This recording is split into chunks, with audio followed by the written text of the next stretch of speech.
Hello, good afternoon and welcome to Joy Newsroom. The news is coming to you live from our studios here at Kokumlemle in Accra. We're also live on DSTV channel 421 and Go TV channel 125 and around the world at myjoyonline.com. My name is Emmanuel. Bright Kweku. Coming up this afternoon, scores of aggrieved cocoa farmers from the Western North region have vowed to occupy the headquarters of the Ghana Cocoa Board in Accra until authorities reverse the recent cut in the producer price of cocoa and settle 3 months of arrears after besieging the offices last night. We'll be taking you live to the Cocoa Board head office in Accra for the latest update. And also, DOFSU commissions a therapeutic garden to support survivors of domestic abuse in healing emotionally and psychologically after justice has been served. And Bogoso Prestia mine records first gold pour after 24-month shutdown. And this is Joy News. We are your home of independence, fearless and credible journalism. Stay for details.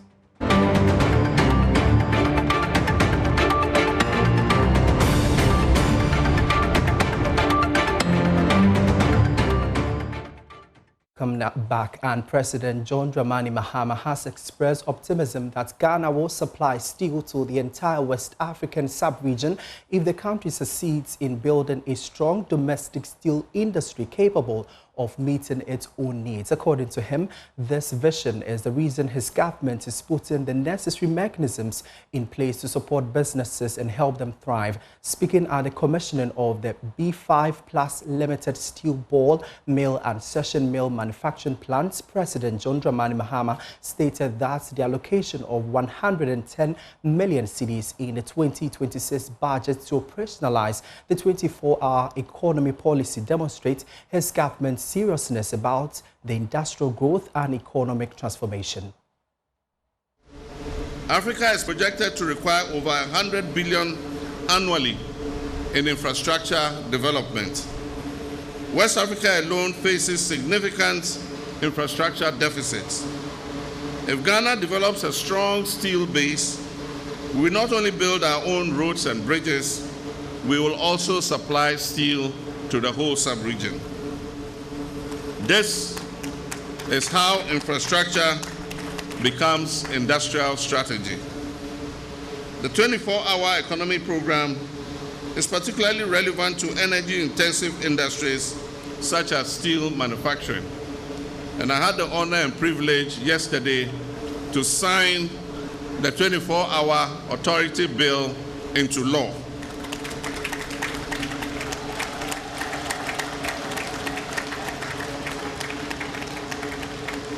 And I know that B5 Plus Group is one of the first companies that will register under the 24-hour economy initiative.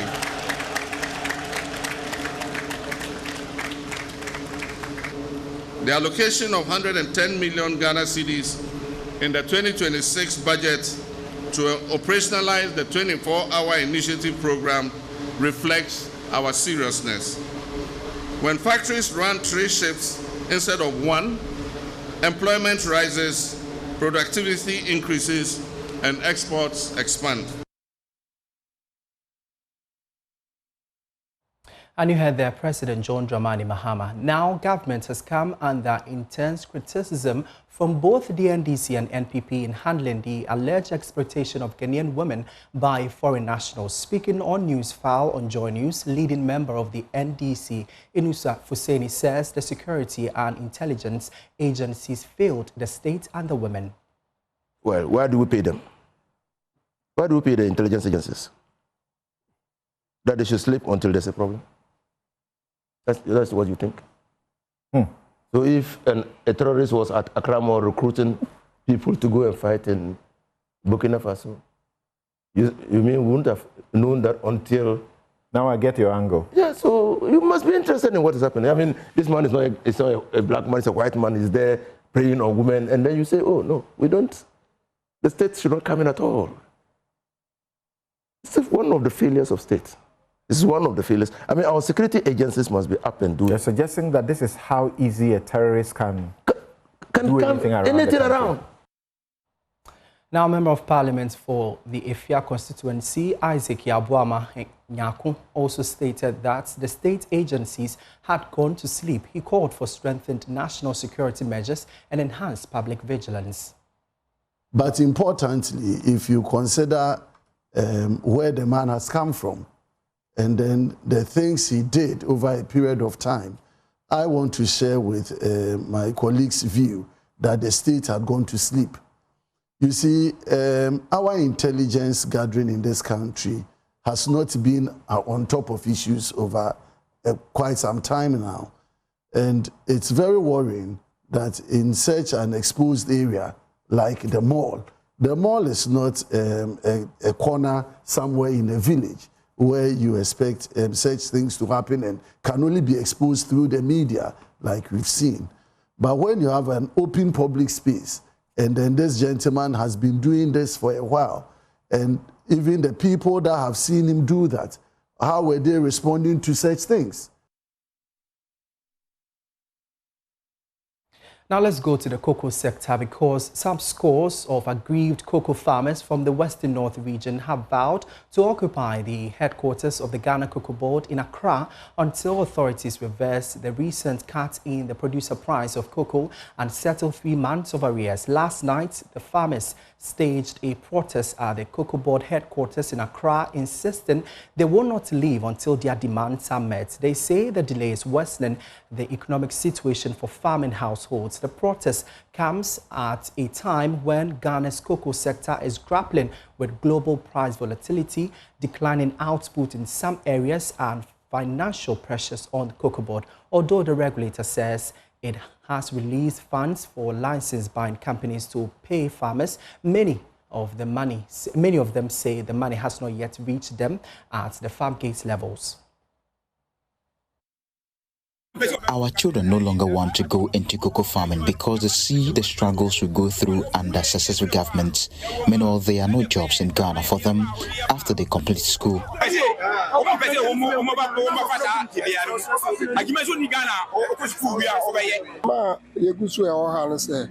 We came from the Western North region because of the government's decision to reduce the cocoa producer price and also fail to clear our arrears. What we are going through is really unfair.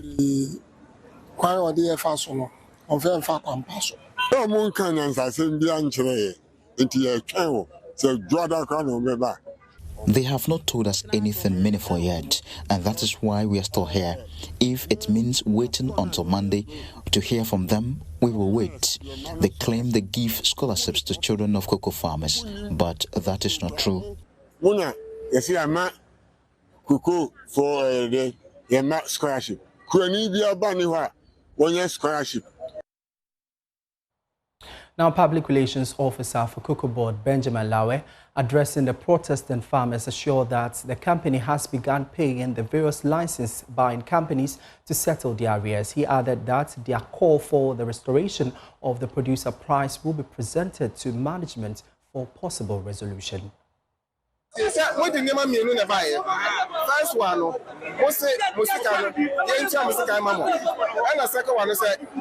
you came with 2 demands. First, that your arrears be cleared, and second, that the cocoa producer price be restored.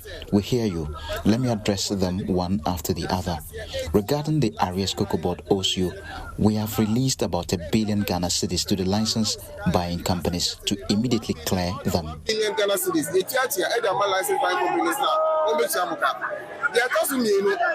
On the reduction in the cocoa producer price, since you want it restored, we will present your petition to management, who will forward it to the president for redress.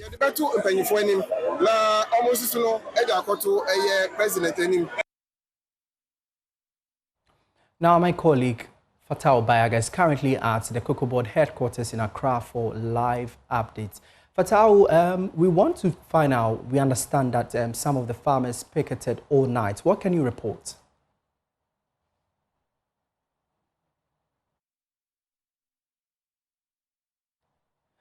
Hello, Fatao. If you can hear me, we understand that some farmers picketed the Cocoa Board head office yesterday. We want to know what is the latest from there. was taken over by farmers from the Western North region who protested against what they described as an unfair treatment on the part of Cocoa Board and government failing to pay their 3 months arrears. They also demanded the government to restore the cocoa producer price. The frustration was palpable on the faces of these farmers as they picketed in front of the Cocoa Board office. In fact, they left here around 11 p.m.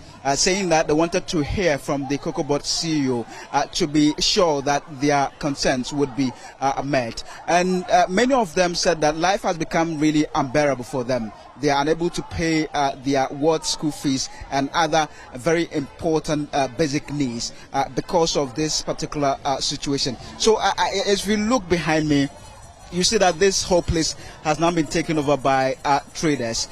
Last night, from yesterday's evening till 11 p.m., this whole place was taken over by these farmers who clearly said that they were really disturbed by this particular situation. But they say that if in the next 3 days, if government and Cocoa Board do not take steps in addressing this particular situation, they are going to come back here in their large numbers to ensure that the protests enforce in the hands of Cocoa Board to address their concerns. For JoyNews from the Cocoa Board headquarters here in Accra, I'm Fatau Bayaga. And you heard there my colleague Fatau Bayaga bringing us the latest from the Cocoa Board headquarters here in Accra. Still on protest, Majority Leader Mahama has said government won't give in to pressure to restore the previous cocoa and price due to resource constraints. He explained that the decisions on Cocoa Board pricing are based on available resources or revenue and economic conditions, emphasizing fiscal realities must guide the policy choices. We'll hear from him shortly. First, listen to minority spokesperson on the economy, Kojo Nkrumah, who asked if President John Dramani Mahama will be inviting the cocoa farmers to his State of the Nation address next Friday. Brings to mind also the issue of our guests who come to join us for these events. And very often it's the high class in society, military, diplomatic corps, etc. I want to inquire from the leader of government business whether, as has been done in the past, we are planning to bring in some of the critical parts of our society, like cocoa farmers. You will recall that the last time President Mahama was in power, Amina, the lady who was doing, I think, pork or something, was brought into the gallery. I'm wondering whether there are plans to bring cocoa farmers, etc. You are no longer a minister in this government, so you don't have control of who should be invited or who should not be invited. In response, the Majority Leader, Mahama insisted that there were already several MPs who are cocoa farmers who will be in attendance. Mr. Speaker, there are many cocoa farmers sitting in this chamber. There are many cocoa farmers. So cocoa farmers are with us here. Cocoa farmers are with us here. So, Mr. Speaker, cocoa farmers are always here. A lot of the people sitting here are sons and daughters of cocoa farmers. So cocoa farmers are part of us. They are always here. Many of the dignitaries that you see sitting tomorrow, many of them have cocoa farms. So don't imagine that cocoa farmers are some different category. All of us, when the cocoa prices go down, I can assure you that many members of parliament sitting on this side are also going to lose income. And I know ministers who are cocoa farmers, and I know that they also are going to lose income. It shouldn't be created, the impression should not be created that, it is only the ordinary person sitting out there in the village who is going to lose income. Everybody loses income as a result of this global crisis that has confronted us. He also dismissed claims that the group which recently demonstrated against a reduction in cocoa producer price were genuine cocoa farmers. Just because you think that cocoa politics is what can help your party, I can assure you that the demonstrators, we know who they are. We know who they are. We know who the demonstrators are. We know who the demonstrators are. And we know their real motivation. We know their real motivation for demonstrating. And we know that genuine cocoa farmers know that there is a world crisis, and that world crisis is definitely going to affect their bottom line, which is the income that they will earn from the cocoa sector. And so you cannot give what you don't have, even if you promised it.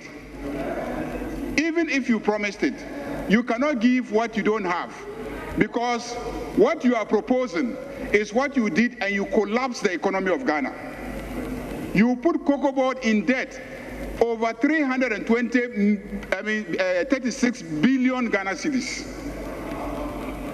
Over 36 billion Ghana cedis in terms of the debt that you push Cocoa Board into. All of that is the cocoa farmers' money. So we are not going to pander to those sentiments. The practical problem is there. The farmer appreciates it, and I can assure you that the farmer appreciates the solution proposed by government. Now, Foreign Affairs Minister Samuel Okudzeto-Ablakwa has confirmed that Ghana is negotiating a new bilateral security framework with Burkina Faso following the killing of 8 Ghanaian traders in Titao. Speaking after bilateral talks in Ouagadougou, Okudzeto-Ablakwa said both countries would deepen intelligence sharing and joint operations to neutralize violent extremist group and prevent further cross-border attacks. The proposed network and framework is expected to strengthen coordinated responses to terrorism along the Ghana-Burkina Faso corridor. President Captain Ibrahim Traore met in January and in March of 2025 and tasked us as foreign ministers to reactivate our bilateral cooperation. And I am delighted to report today that we have not only complied with the directives from our 2 presidents, but we have made a lot of progress. Today, our deliberations have culminated in the signing of very important agreements. And I'll list the agreements for you to respectfully convey to our people, the masses of Burkina Faso and Ghana. We have signed an agreement on mutual recognition of national driver's licenses. And you know this is very important for our trade corridor from Tema to Ouagadougou. It's a very important trade corridor. And our drivers have been complaining for years about the lack of harmonization. This agreement is going to resolve that, and it will boost intra-African trade. Because as you know, we do not trade very well amongst ourselves as Africans. According to UNCTAD, intra-African trade is less than 20%. That is why Ghana hosts the Secretariat of the Africa Continental Free Trade Secretariat, and we want to lead by example. With this agreement, we are demonstrating that we have what it takes as Africans to remove the bottlenecks and the impediments in our way towards free movement, free trade, and enhance economic cooperation. We have also signed an agreement on transport and road transit. This is also a very significant agreement. Thirdly, we have signed a framework agreement on cross-border cooperation. We have also signed a memorandum of understanding on the establishment of periodic consultation frameworks. Now, members of Parliament on Thursday traded jabs in a debate over the recent terrorist attack that killed 8 Ghanaian tomato traders in Burkina Faso. NDC MP Samuel Atamils criticized the new Patriotic Party for sinking huge sums of money into the failed Poalogo irrigation dam, which was to cushion farmers for local production and lessen importation. The minority took offense and protested the remarks after an initial statement that called for parliamentary inquiry into the incident. Here's what transpired on the floor. The minority demands the following: an immediate parliamentary inquiry into the circumstance surrounding this tragedy, including whether prior intelligence warning existed and what steps, if any, were taken to protect Ghanaian traders operating in high-risk zones. 2, full compensation and state support for the families of the deceased and the injured. Immediately, the president of Burkina Faso, General Ibrahim Traoré, became a special guest at the inauguration of President Mahama. And I'm not saying it. Security experts indicated, Mr. Speaker, that Ghanaians were going to become targets. And indeed, these traders, Mr. Speaker, let's ask ourselves the fundamental question. These traders are not combatants. These traders do not play any role in the conflict in Burkina Faso. Your former flag bearer, who is now your new flag bearer, went on TV and said the best thing he has ever done in the north was the Palugu Dam. This Palugu Dam was supposed to help us irrigate some land. We spent $12 million US, and we don't have anything to show. If this dam has been built, we would have been able to grow our tomatoes up north. If the Palugu multipurpose dam had been constructed, yes, the women would not be going to Burkina Faso. When you take $12 million to do irrigation for them, do the irrigation. You don't chop the money. You chop the money and drove the women into Burkina Faso to buy tomatoes. And they went and died there. And you want to come and do politics in this chamber. The honorable member who is a majority leader is a lawyer. And he knows. I challenge him to come out with any evidence to suggest or point to a person who has abused any so-called man. Mr. Speaker, his party is in government. Where is their 24-hour economy? Where is the one-job, 3 shifts? Sing it, Palugu. Palugu, yes. Again, sing, yes. Palugu, yes. Palugu, keep singing. Sing Palugu, because if you create jobs in Palugu, it will help the poor in that part of the region. Now, still in Parliament, the minority in Parliament has expressed strong dissatisfaction over what it describes as the persistent absence of ministers from the House to respond to questions concerning their respective ministries. According to the caucus, the development has resulted in a backlog of nearly 300 unanswered questions, with some reportedly losing relevance due to their delays.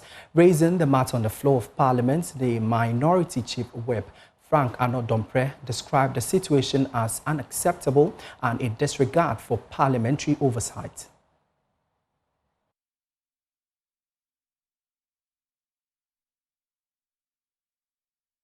Now we are told that they have to wait to get the availability of the ministers. That is unacceptable. We have to program the ministers. Where the ministers cannot appear, they should write formally to this House. And that is what is giving rise to the situation we have now, where we have close to 300 questions that are lacking behind. We can't answer them. Some of them are out of their usefulness. And members are worried. Colleagues are worried. Members are worried. They cannot make their statement. Statement has been advertised on the other papers. You cannot make the statement. You cannot ask your questions. Why? This is the Parliament of Ghana. Our oversight cannot be undermined.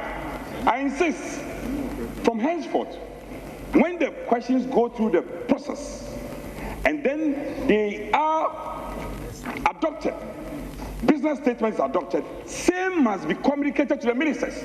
Where the ministers cannot show up, they must write formally to Parliament. We cannot be treating the minister with kid gloves. As and when they wish, when I'm available, I will come. When I'm not available, I will not come. It's worrying. So I'm very worried. And you see me very emotional today because I've been following the trend. A trend is emerging. Last sitting, we received over 20 letters of one reason or the other. I cannot come. I'm attending conference here and there. I'm doing this. What is that? This is Parliament. We will not be taken for granted. So, Mr. Majority Leader, we are going to look at you with an eagle eye. Tell your ministers to be available. At least the road minister is always here. Now, Majority Leader Mahama has been responding. I can assure you that no matter what you do, President John Dramani Mahama will not increase the number of ministers. We will not increase the number of ministers. If you think by inundating ministers with questions, they will be forced to increase the number of ministers so that we will fail on our political promise. We will not do that. We will not increase the number of ministers. And at the same time, those ministers must also perform their job, just as he has indicated. You have left us huge debts. The Minister of Finance had to pay as a deadline the day before yesterday, 10 billion Ghana cedis. 10 billion Ghana cedis. How is he going to pay if all the time you come here and ask him questions that he thinks that do not help him to raise 10 billion Ghana cedis? So, Mr. Speaker, the ministers have to carry out their core responsibility of administering this country. And at the same time, they will come to this parliament and answer questions. And the ministers have been coming. Don't create the impression that they don't come. As we speak, the questions that we have scheduled for today, the minister was here. I mean, he sent his deputy to come and answer the questions. Sometimes the ministers come to answer questions, and then we spend the whole time engaging in politics and consuming their time. I'm not the president, but I can tell you that we will not increase the number of ministers. The ministers will remain 60. Now, the managing director of Heath Goldfields says the historic Bogoso Prestia mine has officially turned the corner after nearly 2 years of shutdown. Patrick Apiamensa made the declaration following the mine's first gold pour in 24 months, describing the milestone as a significant step towards restoring operations, protecting jobs and reviving economic activities in host communities. Addressing the media, he described the milestone as a symbol of resilience and responsible Guinean leadership. When Heath Goldfields took over a year ago, the company inherited major operational and financial challenges, a flooded underground mine, a non-functional processing plant, outstanding salaries, and millions of dollars in utility debts. Reviving such an asset is not an event. It is a structured process that requires courage, substantial capital, regulatory support, and a deep commitment to our stakeholders. I am immensely proud to announce that after successfully navigating and overcoming all these hurdles, the historic Bogoso Prestia gold mine, under the stewardship of Heath Goldfields Limited, has achieved its first gold pour after 24 months of complete stoppage. The company has paid more than 139 million cedis towards legacy employee obligation in collaboration with the Ghana Mine Workers Union. A feasibility study of the Prestia underground mine is also being finalized to introduce modern technology-driven mining methods. Today, we are proud to say that over 1,400 people are directly and indirectly employed on the mine as we speak, with approximately 80% of these drawn from our local catchment communities. In addition, more than 70 service providers are actively engaged, creating multiplier effects across the local economy. Heath Goldfields maintained that the Bogoso Prestia mine is entering a new phase of structured revival and sustainable growth. Now, traders and buyers at the Yamfo market in the Tano North municipality have hailed the redevelopment of the market to a modern facility as it will end decades-old poor sanitary and structural conditions. They later market women expressed these when the Member of Parliament for Tano North constituency in the Ahafo region, Gideon Buako, presented the contractor to traditional rulers and traders in Yamfo to commence the reconstruction of a modern facility to bring relief to buyers and sellers. Correspondent Emmanuel Edujemfi reports. The Yamfo market has for years remained in a deplorable state with muddy grounds during the rainy season and dusty conditions in the dry season. Weak wooden structures and leaking roofs have further worsened trading activities, exposing traders and buyers to health and safety risk. During a courtesy call on traditional authorities and market women, Dr. Gideon Boako announced his readiness to commence the redevelopment project. Since I became the Member of Parliament, I've been looking around to think about how best we can help to put the Yafo market into good shape. By the grace of God, and we have been blessed to mobilize some resources. I decided that in my first year, getting into my second year, I have to begin the redevelopment of the Yafo market. He also highlighted the overview of the market redevelopment. Basically, what we are going to do is to clear all the wooden structures, the roofings, the wooden tables, and all of that, and get the people out of the market and build new market stores with some block work, such that we can also have proper roofing, proper permanent structures for the market, and then on top of it, put pavement blocks on the floor, such that when it rains, the mud will not be around, and also the market to become pleasant to trade at. He indicated that the new market will restore dignity to traders and address sanitation challenges that have posed health concerns over the years.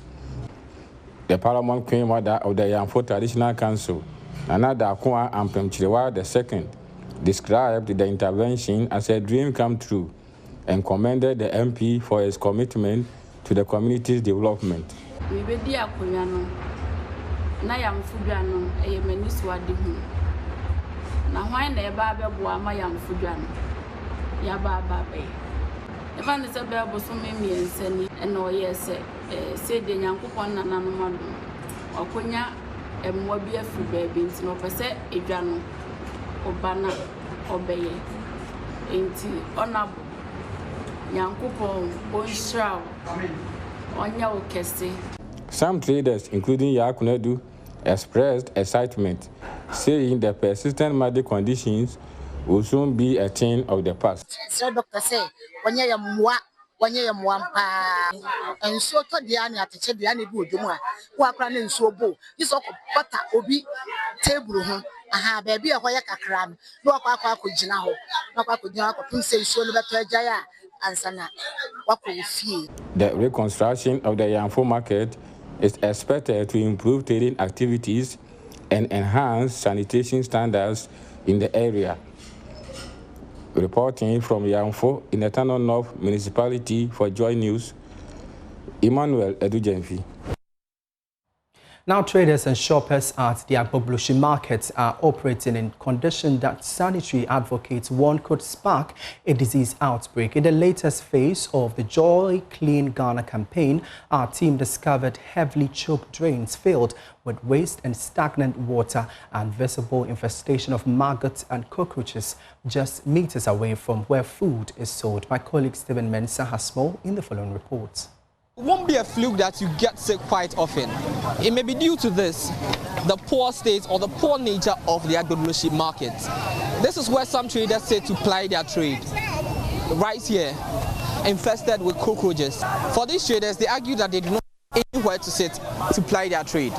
There's no one here. They should give us a place to sit. We are villagers. This is where we sit and offload our goods after returning from our trip to the village. I sell oil here. My friend sells cassava here. If things continue like this, I doubt we will vote when there is an election. The traders earlier clashed with the Accra Metropolitan Assembly's Public Health Task Force during an attempt to enforce sanitation and decongestion measures. Come back here, say, me rock back, the Lord come over here. But if you come, the Lord to behave that way, they don't go for the roadside. See now? Master, listen to, you see, the road and the gutter and the pavement is not for you. I know. Are you getting me? So you are not allowed to operate on these areas that are mentioned right now. If you not say, if you back the same person way, this is the first time. Director of Public Health at the Accra Metropolitan Assembly, Florence Kuchi, tells JoyNews that authorities have given traders ample notice to relocate, citing the unhealthy and hazardous conditions under which they operate. This is our Agbobloshi market. It is one of the largest markets in Accra or in Ghana.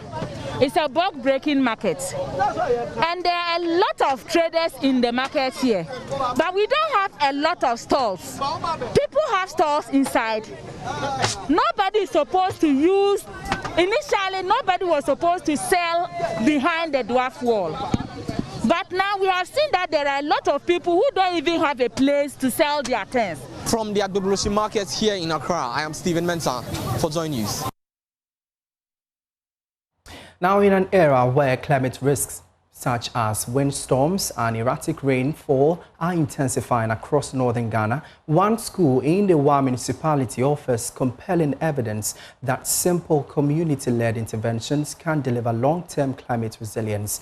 At the heart of this evidence is the sustained tree planting initiative at the Ahmadiyya cluster of schools, demonstrating how local action backed by consistency and ownership can reduce disaster risk, improve livelihoods and enhance learning outcomes. Rafiq Salam reports for today's Climate Evidence.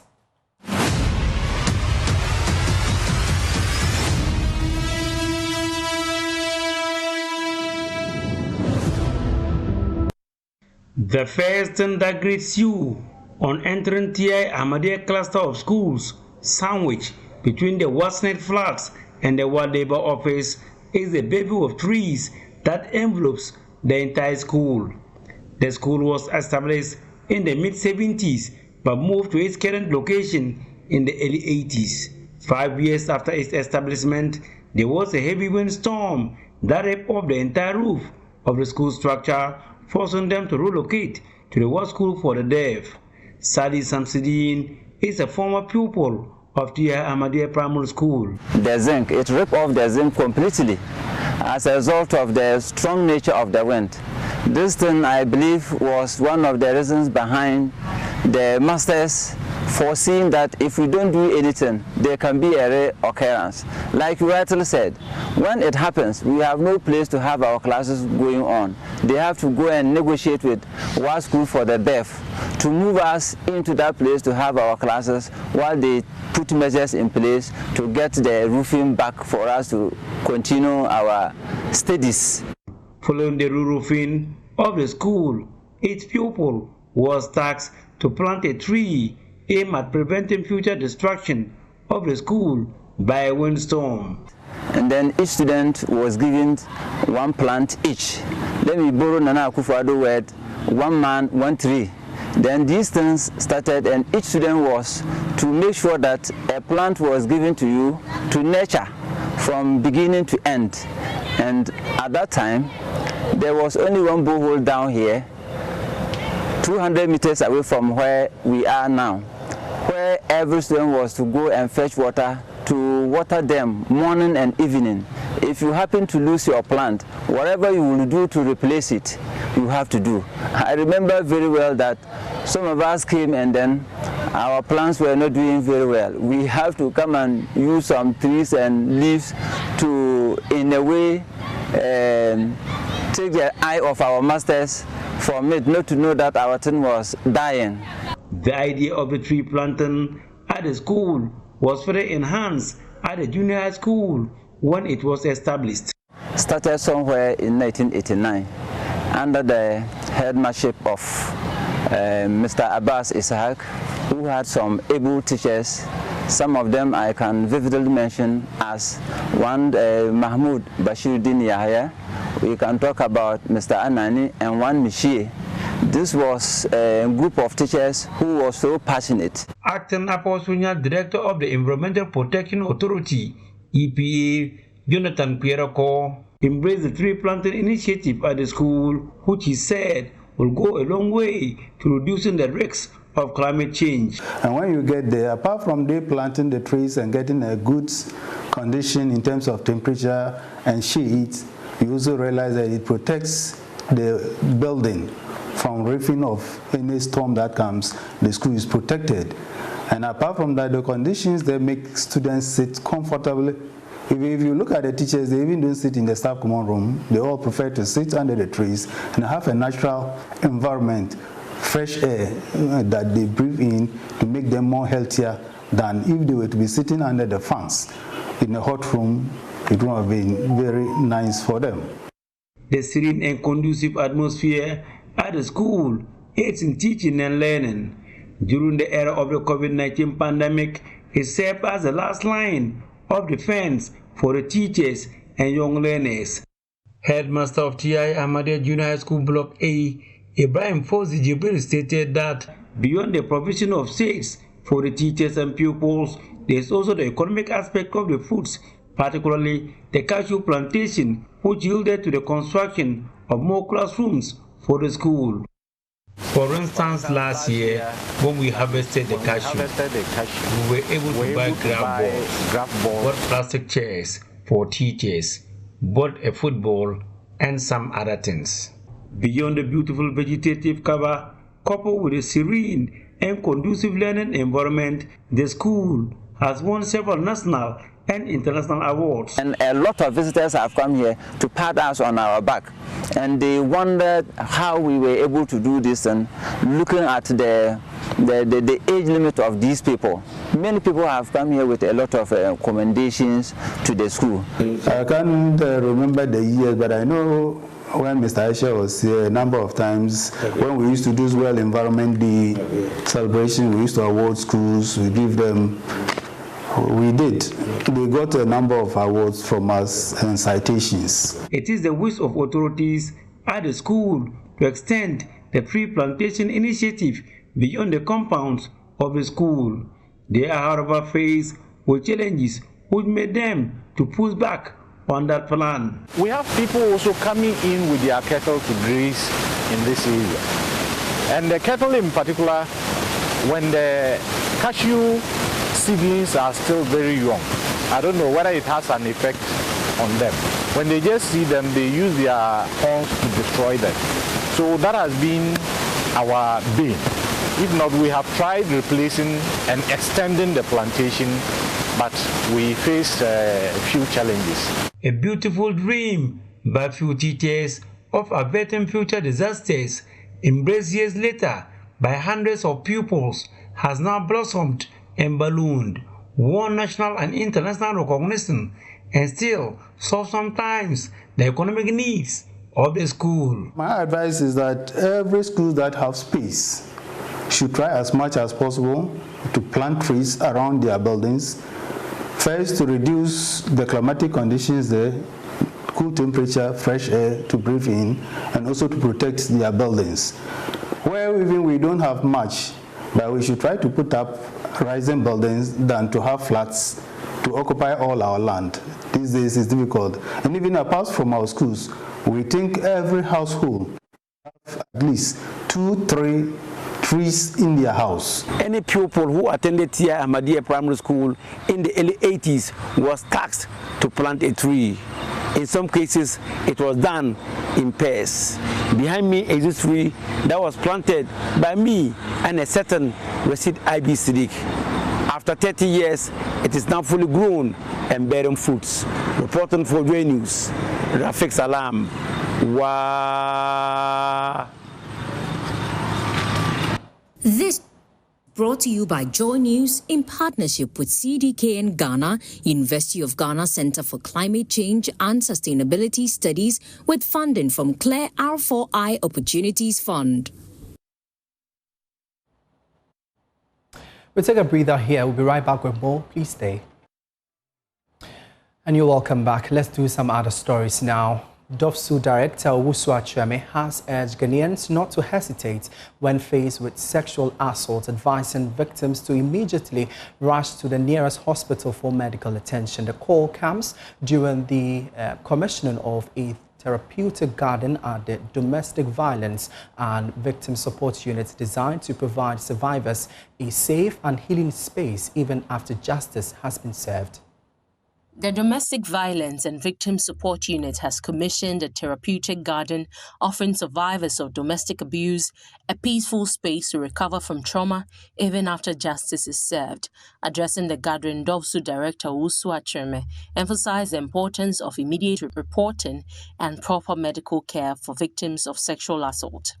That please, when you are sexually assaulted, immediately go to the nearest hospital, preferably to Josu, but if not, if it's not possible, please go to the hospital, let them take the necessary samples that they have to do, and then later on we can go for the samples and then bring them. She says the newly opened therapy garden is to provide survivors with a serene environment to reconnect with nature, relax and receive free counseling in a calm and secure setting. This initiative supports Dovsu's efforts by promoting healing beyond physical care, helping victims recover emotionally and psychologically from the trauma of abuse.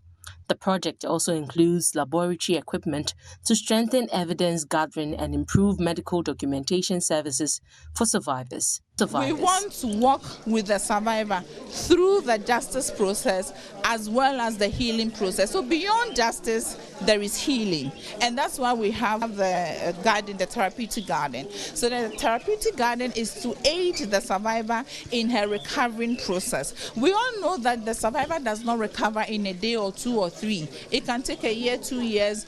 And in fact, in some spaces, they never heal, but they learn to live with the trauma. And so we want to be with them. So in this space is an opportunity for the survivor to come in, to be close to nature. We believe in the power of nature and healing. And so with this garden, a survivor can come and sit in alone, if it's okay for her, or with her counselor. And whilst you are seated here, you can hear the sound of the water. You have the aquarium, the sound of the birds around, and nature, the greens around you. It helps you to meditate. It helps you to relax. It helps you to, give that sign like, it's okay. I mean, you can make it. And then we also have a bar. The bar is whilst you are relaxing here, if you want to take a sip, if you want to drink some water, if you want some hot tea or coffee, we will provide. And all these services are free. Also, she added that the therapy garden forms part of a broader effort to provide holistic support for survivors, combining counseling, protection, and rehabilitation. With the commissioning of the facility, Dovsu says it is reinforcing its commitment not only to justice, but also to healing and recovery for victims of domestic violence. Now, Mokos report, back to you. Now, the Crops Research Institute of the Council for Scientific and Industrial Research has introduced artificial intelligence and smart technologies to move seed certification and storage from manual methods to faster, smarter and more efficient systems. A stakeholder workshop brought together seed producers and seed regulators and policymakers to introduce these innovations and discuss their benefits to the seed sector. Senior research scientist Dr. Hilary Mrekubote explained that the country's cold storage facilities for seeds are limited. He noted that frequent power fluctuations and high electricity costs affect seed viability, leading to germination losses of up to 60%. At this workshop, we have seed producers and seed regulators mainly, and the idea is to introduce them to these smart technologies. We are trying to solve 2 problems. The first problem that we have is in Ghana, our cold storage for seed store are very limited, and because of power fluctuation and also the cost, it affects the germination rate of our seeds, and therefore we sometimes can lose almost 60% of the seeds that are in the cold store. So the first technology that we are trying to, we call it a thermal block, AI controlled thermal block system. You install this system in the cold room facility, and the aim is to reduce the energy consumption by charging it at an appropriate time that you have to charge and allow your condenser to run. So ultimately what we are going to address is 2. We have a stable, reliable temperature in the cold room, which ultimately will affect the germination value of your seeds in the cold room. And secondly, we know energy cost is very high. We want to reduce the energy consumptions and make the seed storage cost affordable for seed companies and producers. Dr. Mrekubote also highlighted the smart mobile application developed locally in collaboration with the Brazilian company. The application currently focuses on soybean and maize. Founder and Managing Director of Seed Show and SportsMart Demo Stakeholders Meeting, Luke Marrell, emphasized the economic importance of the project and improving cold storage facilities to reduce seed wastage and lower energy use. The project really falls into two areas. The first is how do we improve cold storage facilities. So if we improve cold storage facilities, we don't have so much wastage of seeds, so that has an economic impact. We also use less energy, so we have systems now that are cleaner, greener types of technologies to provide cold storage. So that has an economic impact. The other side of it is around how we produce varieties of seeds that are more climate resistant. And that's all for this afternoon's bulletin. But just before I go, this is a special happy birthday wish to our producer and host of the former correspondent show, that's Esther Nkrumah. From us here at the Multimedia Group, we say God bless you inordinately. For more stories, you can log on to myjoyonline.com. My name is Emmanuel Bright Kweku. Have a good afternoon.